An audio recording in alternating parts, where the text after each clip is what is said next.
Now, even though Michigan is seemingly moving forward with sending full SNAP benefits out, there's still confusion and uncertainty that the assistance will actually arrive, especially now that the Trump administration is appealing the decision.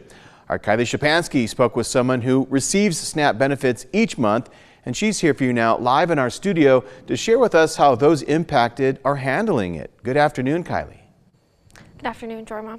A SNAP recipient tells me these past few weeks have been confusing, and with so much back and forth and changing information, it's hard to know where her next meal will come from.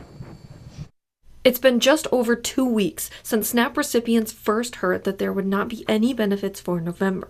Following a slew of lawsuits from states and nonprofits, a district court ordered the USDA to issue full November SNAP payments by Friday, November 7th. That's according to the Michigan Department of Health and Human Services. However, that move is being challenged by the Trump administration. Destiny Polumis receives SNAP funds monthly and says the turmoil has been incredibly confusing. First, I wasn't getting it, then I was only getting half, then I got my full. And I'm like, okay, now I'm really confused. Am I going to have to give back half? Or, like, what's going on? She says after receiving a letter in the mail that she would only get half her benefits, her full payment ended up coming through.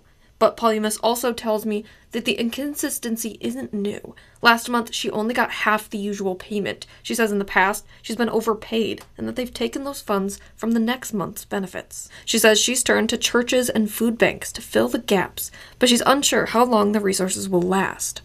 And it's been really nice that we have that, but at the same time, they're getting overwhelmed. And we don't know how long that's going to last either because of how many people are going and getting food from them. Jenny Pollock is the executive director of Michigan 211, a free service that connects residents with help and answers from thousands of health and human services agencies and resources right in their communities.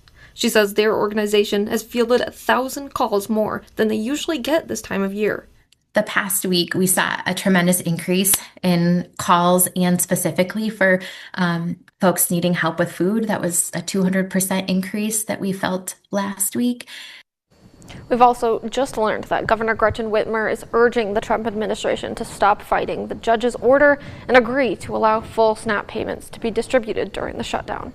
Resources for those seeking help with getting food can be found in the Scene on 6 section of our website.